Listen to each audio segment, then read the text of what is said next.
Assalamualaikum warahmatullahi wabarakatuh. Jadi setelah pada pertemuan sebelumnya kita telah membahas tentang rencana keberhasilan dalam bisnis.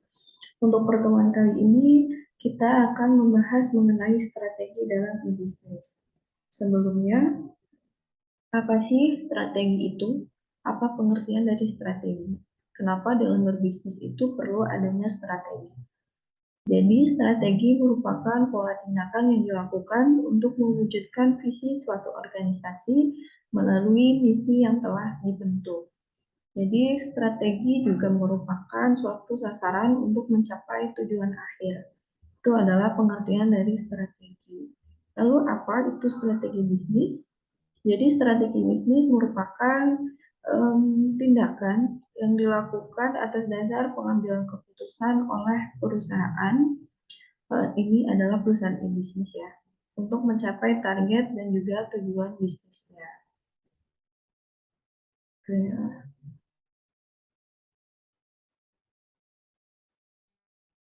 Kemudian selanjutnya, hal terpenting yang harus diperhatikan pada saat kita membangun atau memiliki sebuah perusahaan bisnis. Teknologi itu hanya memegang peranan lebih kurang 1/3 bagian saja, di mana 2/3 bagiannya itu harus memperhatikan faktor lain atau hal-hal yang lain. Antara lain, kita harus memperhatikan organisasi atau tim pada perusahaan kita. Kemudian kita harus memperhatikan sumber daya manusia, kemudian relasi atau kerjasamanya, kemudian sistem manajerial dan juga strategi yang akan diterapkan itu strategi yang bagaimana. Itu yang harus diperhatikan.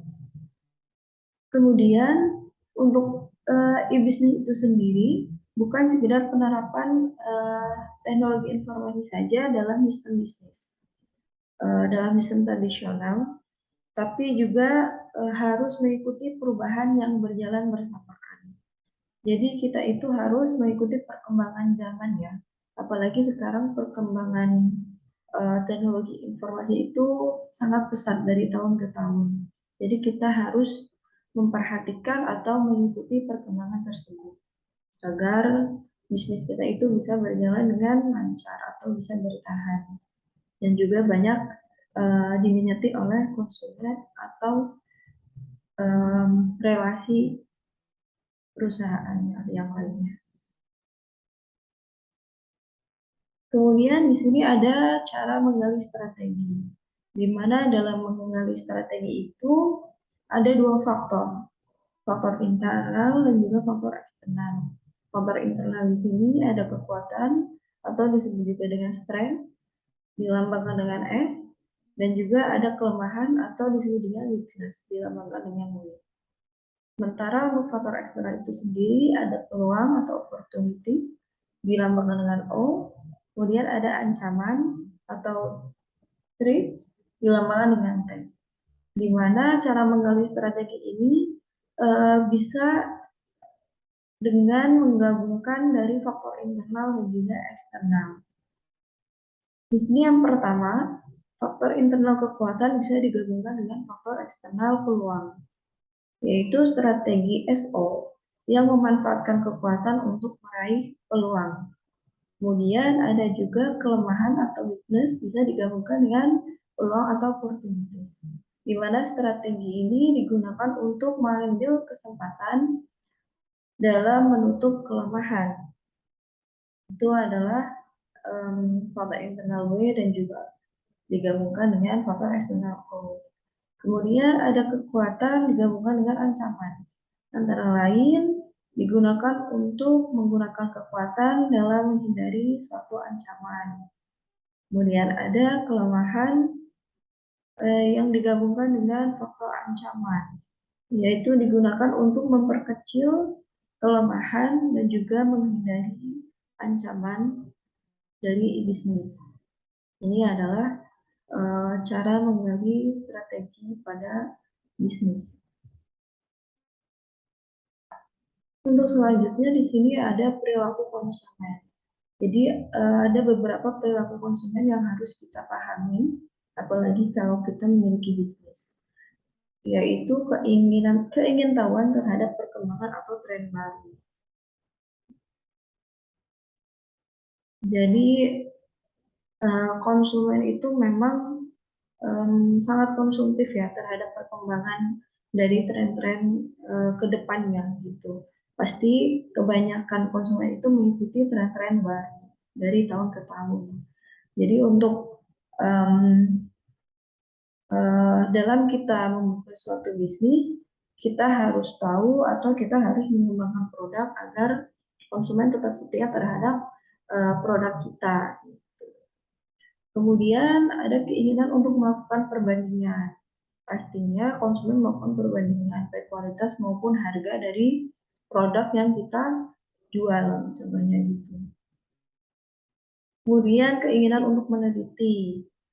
Nah, pasti dengan melakukan perbandingan atau meneliti suatu produk, konsumen itu bisa mendapatkan produk yang terbaik gitu ya. Jadi ini adalah perilaku konsumen, rata-rata konsumen memiliki perilaku tersebut. Kemudian keinginan untuk menggunakan teknologi dalam memperoleh informasi produk dan melakukan transaksi secara efektif. Karena adanya perkembangan teknologi, jadi sekarang itu apa-apa serba instan ya. Jadi contohnya kayak Shopee, Tokopedia, itu kan sudah menggunakan atau memanfaatkan teknologi dalam um, memberikan kemudahan konsumen memperoleh informasi produk. Tinggal lihat produk apa saja yang ada, kemudian produk apa yang dibutuhkan, konsumen tinggal pilih, kemudian tinggal check out gitu ya, tinggal melakukan transaksi. Itu adalah efektif, tidak perlu datang ke tokonya gitu. Jadi tinggal sambil duduk atau sambil rebahan gitu ya. Konsumen bisa langsung pilih barang, check out, nanti kalau sudah bayar barang akan datang sendiri ke rumah gitu sesuai alamat. Kemudian di sini ada perubahan pola perilaku konsumen tradisional menjadi e-bisnis. Ada 7 perubahan pola perilaku konsumen tradisional ke e-bisnis menurut Budi Sutejo. Di sini dari kutipan tahun 2001 ya. Yang pertama adalah pola berbelanja. Jadi pergi ke pasar tradisional menuju komputer. Yang saya katakan tadi, seperti Shopee, Tokopedia, dan lain-lain, itu adalah perubahan pola berbelanja ya. Dari yang datang ke tokonya, sekarang tinggal pilih produk atau barang, kita tidak perlu datang gitu. Kemudian pola pemilihan barang, ini dari memegang barang menjadi melihat katalog elektronik. Tinggal pilih produk apa yang kita butuhkan, tinggal cari, kemudian tinggal dibandingkan dengan toko yang mana yang lebih murah dan kualitasnya lebih baik, itu pasti akan dipilih oleh konsumen. Kemudian pola transaksi, dari pola ada uang ada barang menjadi ada uang baru dikirim. Gitu. Kemudian ada pola konsumsi, barang dibeli tidak dapat langsung dikonsumsi karena kan harus ada proses pengiriman barang 1 hari, 2 hari, 3 hari, itu tergantung dari toko tersebut pengirimannya berapa hari atau estimasi kita yang pilihnya itu berapa hari. Gitu. Selanjutnya ada pola pemakaian barang. Khusus barang berwujud harus melalui perantara. Jelas perantara di sini contohnya adalah melalui kurir dalam proses pengiriman. Kemudian pola pembayaran dari tunai kini ada keterlibatan pihak ketiga seperti penggunaan kartu kredit, uang digital atau cek elektronik. Jadi sudah sistem transfer gitu. Jadi kita tidak perlu memiliki uang tunai pun kita sudah bisa bertransaksi secara online. Kemudian pola komunikasi, di sini seolah kesempatan untuk membina pertemanan hilang. Karena apa-apa sekarang bisa serba online. Jadi pasti silaturahmi itu berkurang ya, karena kita tidak bertatap muka gitu antara penjual dan juga si pembelinya. Karena itu tadi konsumen tinggal pilih barang, check out, bayar, udah. Kan nggak tahu ya, nggak tahu siapa penjualnya. Kemudian penjual juga tidak tahu siapa pembelinya. Berbeda dengan cara tradisional, itu pasti apa namanya, menambah relasi atau em, ada komunikasi gitu, ada silaturahmi antara penjual dan pembeli. Selanjutnya ada sikap-sikap yang dimiliki konsumen di bisnis. Yang pertama adalah krisis terhadap penawaran-penawaran produk. Jadi pasti krisis, apabila ada penawaran produk pasti sangat detail ya. Ini berhubungan dengan sensitivitas terhadap harga. Sensitivitas terhadap harga di sini diartikan sebagai tingkat kesadaran dan reaksi yang ditampilkan oleh konsumen ketika menemukan perbedaan harga produk atau jasa tersebut. Pasti kalau ada penawaran produk, yang paling ditanya itu harga, kemudian kualitas. Pasti konsumen itu akan memilih produk yang kualitasnya bagus, tapi dengan harga yang murah, gitu. Kemudian menuntut jaminan atau garansi atas produk. Nah, ini nggak mau rugi konsumen itu. Padahal kan udah kualitasnya bagus, harganya murah, tapi tetap aja garansi gitu ya. Kemudian ada menuntut teknik penyajian halaman web yang secara kognitif. Jadi maksudnya kognitif di sini adalah teknik penyajian halaman webnya itu harus mudah dipahami atau tidak ribet gitu. Nah, ini adalah sikap yang dimiliki konsumen dalam e-bisnis. Jadi dalam mengembangkan e-bisnis, kita harus tahu strategi dan juga pola konsumen atau sikap konsumen agar kita bisa apa namanya memiliki banyak konsumen untuk menghasilkan keuntungan pada bisnis kita. Kemudian ada model pembentukan e-market. Di sini menurut Fandi Ciptono ya, Fandi Ciptono tahun 2000 dengan judul Electronic Commerce, Three Emerging Strategies. Di sini ada yang pertama seller controlling electronic marketplace. Maksudnya di sini adalah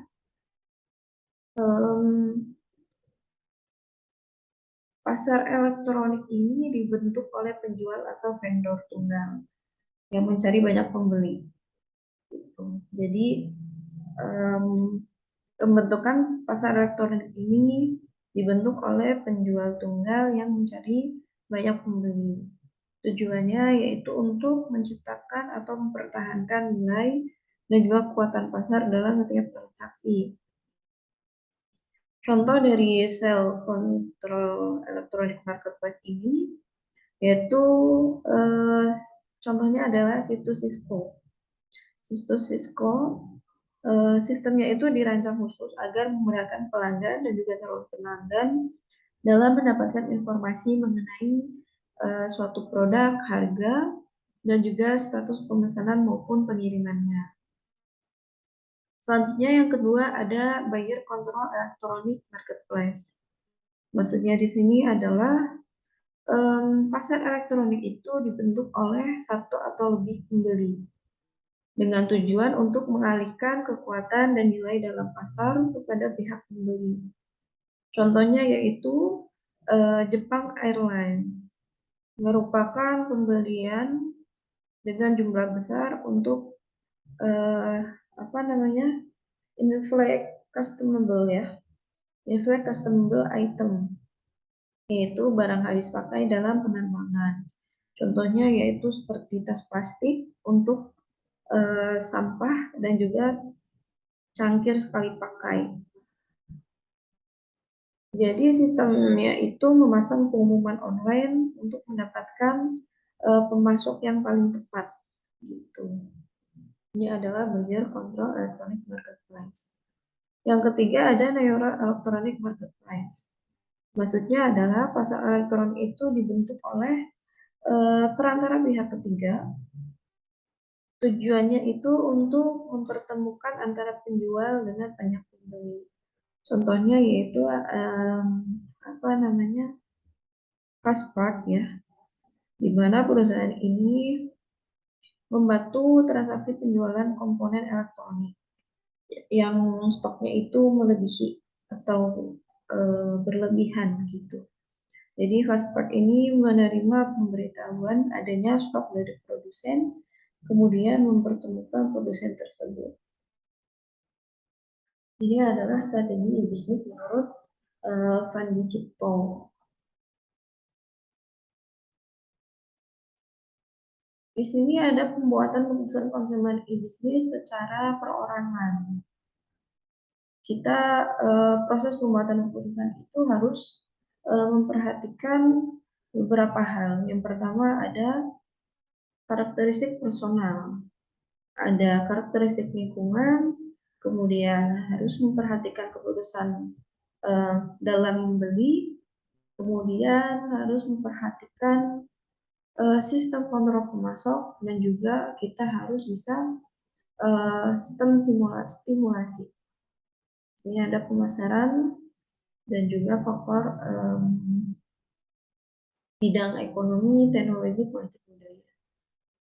Karakteristik personal itu sendiri harus berdasarkan produk yang kita buat ini, sasarannya itu usia berapa, kemudian jenisnya apa, atau ada pendidikan, pola hidup, psikologi, pengetahuan, nilai, maupun kepribadian.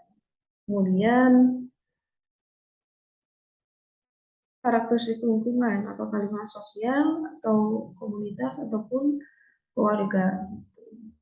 Putusan membeli itu beli atau tidak, kemudian apa yang akan dibeli, kemudian tempatnya itu di mana, waktunya kapan, jumlahnya itu berapa banyak, kemudian apa kita akan membeli kembali gitu atau pembelian ulang. Sistem kontrol pemasok ini ada 3, yaitu pendukung logistik. Ini maksudnya adalah pembayaran pengiriman, kemudian pendukung teknik. Di sini pendukung teknik itu adalah desain web, intelijen, atau intelijen agen. Kemudian ada layan konsumen, apakah menggunakan fax, email, call center, atau one-to-one, atau dari individu ke individu. Gitu ya. Untuk selanjutnya, setelah pembuatan keputusan konsumen bisnis secara perorangan, di sini ada juga pembuatan keputusan konsumen bisnis secara organisasi, di mana harus memperhatikan itu sama ya, harus memperhatikan karakteristik personal dari personalnya, kemudian pengaruh interpersonal, otoritas, status, dan juga persuasi.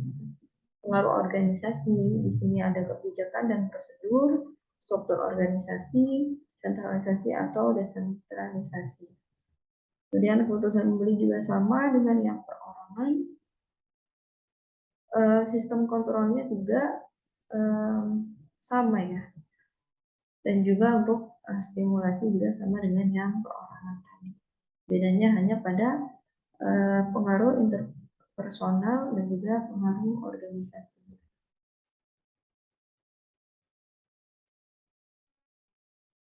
Kemudian selanjutnya adalah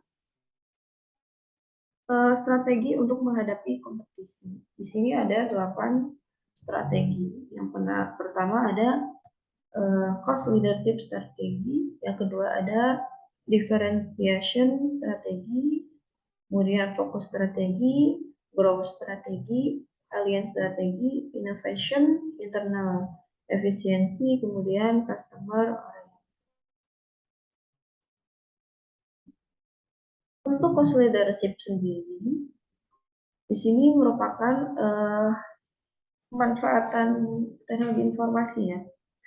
Jadi cost leadership di sini maksudnya adalah bertujuan untuk mengurangi secara substansi biaya dan proses bisnis. Contohnya yaitu perusahaan buy.com, priceline.com, kemudian ebay.com. Di sini mereka menggunakan strategi penyusunan harga online. untuk buy.com. Kalau price line itu strateginya tawar-menawar online, sedangkan di buy.com itu lelang online. Manfaat dari masing-masingnya yaitu dengan garansi harga termurah. Kemudian pembeli ikut menentukan harganya. Sistem tawar-menawar, lelang itu pelelangan harga. Gitu ya manfaatnya. Kemudian yang kedua ada differentiation, di mana teknologi informasi ini digunakan untuk mengurangi keunggulan diferensiasi dari pesaing dan fokus terhadap produk maupun layanannya.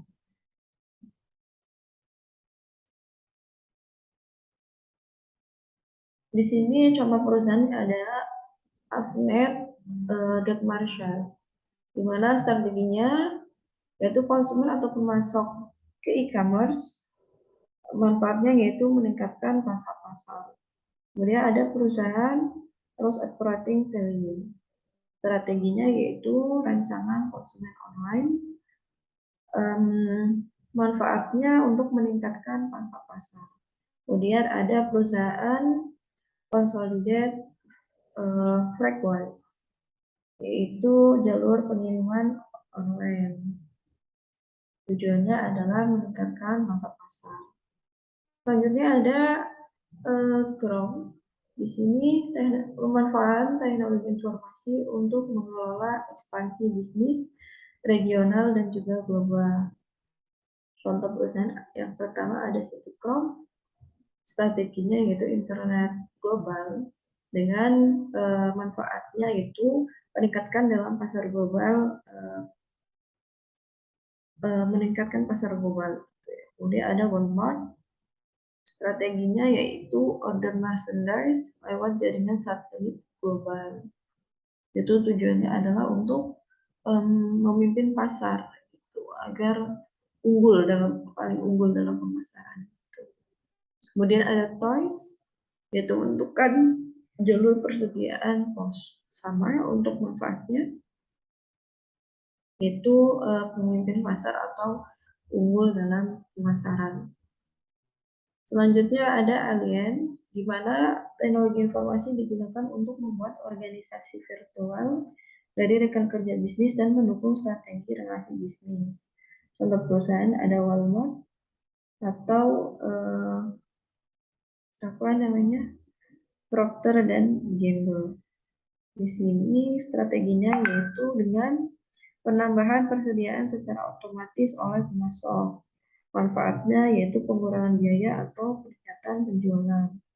Cisco System kayak ini. Cisco System itu contoh dari yang tadi ya, Seller Control Electronic Marketplace. Strateginya yaitu aliansi manufaktur virtual. Manfaatnya yaitu pemimpinan pasar cerdas. Selanjutnya ada perusahaan Airborne Express atau Rent-A-Car. Persediaan online atau penentuan jam pengiriman, manfaatnya sama seperti yang tadi yaitu peningkatan pangsa pasar. Dan kemudian ada innovation, di mana teknologi informasi digunakan untuk menciptakan produk dan layanan-layanan baru. Kemudian mengubah proses bisnis dan menciptakan pasar baru. Contoh perusahaannya di sini ada Charles Schwab & Co. Strateginya yaitu dengan diskon online, kemudian dengan stock trading. Kemudian ada Federal Express dengan menggunakan strategi penentuan rute online dan manajemen. Ada Amazon.com, layanan online konsumen, manfaatnya sama yaitu untuk memimpin pasar.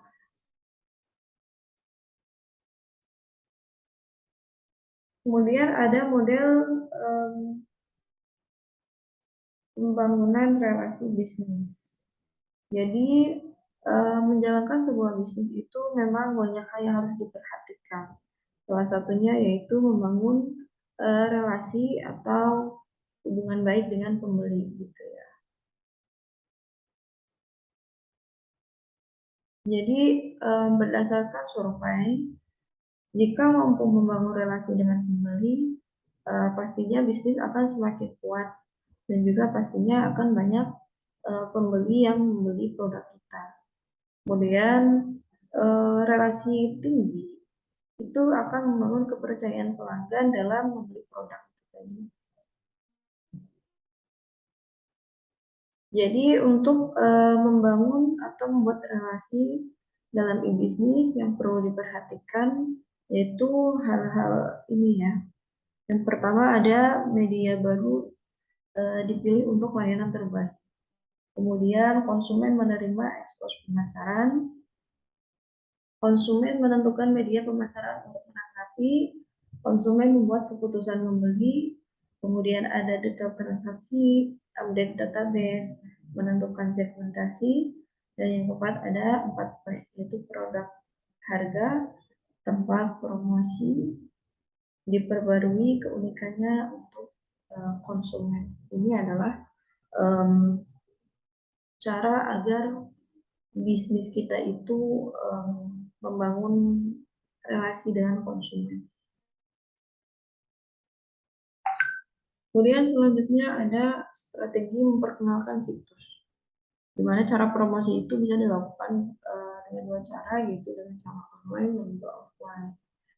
Promosi secara online itu bisa melalui email, kemudian ada booking search engine, kemudian build an immersive website, kemudian ada link cooperation.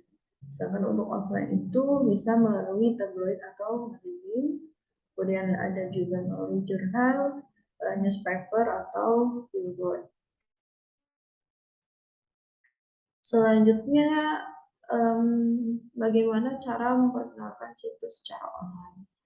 Jadi caranya yaitu memanfaatkan email secara efektif apabila menggunakan email. Kemudian kita bisa meletakkan uniform search location atau URL dari situs tersebut di berbagai search engine. Kemudian kita bisa membuat sesuatu yang berkesan pada situs yang telah dibuat. Kemudian pastinya kita harus mengadakan kerjasama agar situs kita itu bisa dikenal oleh banyak konsumen atau perusahaan lain. Nah, ini adalah data search engine ya. Ada MSN, Yahoo, dan juga Google. Ini adalah contoh memperkenalkan situs secara offline. Melalui tabloid atau majalah, jurnal, koran, spanduk, atau billboard. Kemudian ada sensitivitas harga. Maksudnya di sini sensitivitas ini merupakan apa ya namanya tingkat kesadaran ya dan juga reaksi yang ditampilkan oleh konsumen ketika konsumen tersebut menemukan perbedaan harga produk atau jasa. Pasti dengan adanya perbedaan harga produk atau jasa itu akan membuat sensitif gitu ya. Dan di sini harga itu sangat berpengaruh ya. Yang pertama yaitu nilai yang unik. Kemudian ada substitusi. Substitusi di sini maksudnya adalah barang pengganti yang bisa ditukar dengan barang utama atau produk lain, atau juga bisa digantikan dengan barang yang memiliki fungsi yang sama apabila produk itu tidak tersedia. Itu adalah sistem substitusi. Kemudian konsumen akan sangat peka terhadap pengeluaran total. Kemudian bagaimana cara penyajian biaya itu bisa menjadikan sensitivitas harga. Dan harga itu sendiri, kemudian persediaan produk sangat mempengaruhi elastisitas harga. Jelas, kalau produknya tidak tersedia, pasti itu akan konsumen akan berpaling ya ke toko lain. Baik, paling ini saja yang dapat saya jelaskan di pertemuan apa. Kurang lebihnya mohon maaf apabila ada kata-kata yang kurang jelas atau kurang berkenan ya. Jadi silakan teman-teman jika ada yang mau ditanyakan silakan langsung bertanya saja. Terima kasih yang sudah memperhatikan atau mendengarkan video yang telah saya buat atau materi yang telah saya paparkan. Semoga apa yang saya sampaikan bisa bermanfaat untuk teman-teman semua. Sekian dari saya. Wassalamualaikum warahmatullahi wabarakatuh.